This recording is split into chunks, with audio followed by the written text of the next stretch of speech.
కొన్ని గంటల్లో బిగ్ బాస్లో హరీష్ని మాస్క్ మ్యాన్ని నామినేట్ చేయబోతున్నారు. 100% ఇన్ఫర్మేషన్ ఉంది. అయితే ఓటింగ్ లైన్స్ ఇప్పుడే ఓపెన్ అయ్యాయని అనుకుందాం.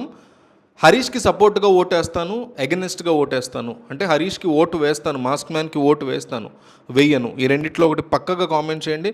బిగ్ బాస్ మీద అవగాహన ఉన్నవాళ్ళుగా క్లియర్ కట్గా విత్ రీజన్స్ ఆలోచించి మిస్ అవ్వకుండా ఓట్ చేస్తాను, ఓట్ చేయను, ఈ రెండిట్లో ఒకటి కామెంట్ చేయండి. ప్రస్తుతం ఉన్నటువంటి హౌస్ సిచ్యువేషన్ చూస్తే ఫస్ట్లో అంటే నిన్న జరిగినటువంటి ఎపిసోడ్ నేను లైవ్ అంతా నేను చాలాసార్లు చూసినప్పుడు అంతా ఏమనిపించిందంటే వీళ్ళు ఎవరైతే పర్టిక్యులర్ సెలబ్రిటీస్ ఉన్నారో టెనెంట్స్గా వాళ్ళని పెట్టారో ఆ టెనెంట్స్ హౌస్ ఓనర్స్గా ఉన్న కామనర్స్ని బాగా అపార్థం చేసుకుంటున్నారు అనిపించింది. అంటే బేసిక్గా ఏమవుతుందంటే బిగ్ బాస్ లాంటి షోస్ రన్ అయ్యే ఫౌండేషన్ ఏదైతే ఉంటుందో ఆ ఫౌండేషన్కి కొన్ని బేసిక్ థింగ్స్ కావాలి. ఫస్ట్ థింగ్ ఏంటంటే మనలో అంటే ప్రేక్షకుల్లో ఉండే జడ్జిమెంటల్ మెంటాలిటీ. ఈ ప్రపంచంలో ప్రతి ఒక్కరు ఎదుటోని జడ్జ్ చేయాలనుకుంటూ ఉంటాడు, ఆ ఉత్సాహంతో ఉంటాడు. అందువల్ల అది చాలా ప్లస్ అవుతుంది. బిగ్ బాస్ షో రావడమే దాని మీద వచ్చింది. అట్లాగే కొంత టైం తర్వాత చేతిలో ఫోన్లు తమ తాలూకా వాళ్ళు లేకపోతే నిజస్వరూపాలు బయటపడతాయి మనుషులవి. అదొక బేసిక్. దీంతో పాటు ఇంకొక బిగ్గెస్ట్ థింగ్ ఏంటంటే ఎస్పెషల్లీ ఈ సీజన్కి పనికి వచ్చే థింగ్ ఏంటంటే ఈగో. మేము సెలబ్రిటీసు అనే ఒక ఈగో డెఫినెట్లీ ఉంటుంది వాళ్ళకి.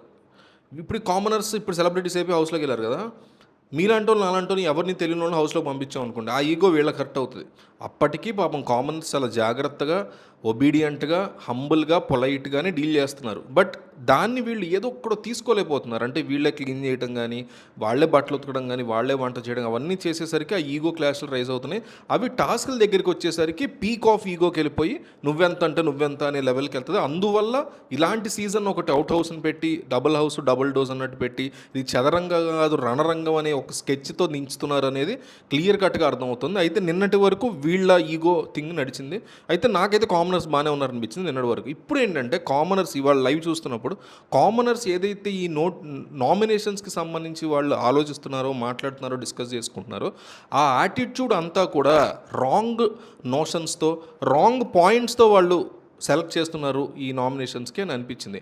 అయితే హరీష్ విషయానికి వచ్చేసరికి ఎస్పెషల్లీ హరీష్ వర్సెస్ ఇమాన్యుయల్ విషయానికి వచ్చేసరికి రెండు వర్గాలుగా విడిపోయారు. బిగ్ బాస్ని సపోర్ట్ చేసేవాళ్ళు కంప్లీట్గా రెండు వర్గాలుగా విడిపోయారు. హరీష్ వర్గం ఒకటి, ఇమాన్యుయల్ వర్గం ఒకటి. మిగతా గొడవలు కూడా జరిగాయి ఇంట్లో. ప్రియా వర్సెస్ సంజన గర్లాని వర్సెస్ ఆశా సైని జరిగాయి. బట్ స్టిల్ ఇక్కడ మాస్క్ మ్యాన్ ఉండడం వల్ల, ఇమాన్యుయల్ ఉండడం వల్ల చాలా ఎక్కువ శాతం జనాలు దీని గురించి మాట్లాడుకుంటున్నారు నిన్న రాత్రి షో అయిన దగ్గర నుంచి. ఇప్పుడు జరుగుతున్న సినారియోని మనం ఒకసారి అబ్జర్వ్ చేస్తే హరీష్ని కూడా చాలామంది పాపంరా మాస్క్ మ్యాన్ అనేవాళ్ళు ఉన్నారు. ఎందుకు అంటే అతను రావడమే మీకు గుర్తుంటే అగ్ని పరీక్షలోకి వచ్చి ఆ మాస్క్ని రిమూవ్ చేసేసి చిన్నవాడు అనుకున్నాడు, చూస్తే కొంచెం పెద్ద ఏజ్ ఆయనే. తర్వాత మొత్తం కట్ చేసేసుకున్నాడు హెయిర్ని. వచ్చిన దగ్గర నుంచి కూడా షోకి ఏదో ఒకటి తాను ఇవ్వాలి, ఏదో ఒక ఫుటేజ్ ఇవ్వాలి అని తాపత్రయం అతనిలో కనిపిస్తుంది కదా అంటారు అతను సపోర్ట్ చేసేవాళ్ళు. పాపం రా మాస్క్ మ్యాన్ అనే వాళ్ళు పాయింట్స్ చెప్తున్నాను నేను.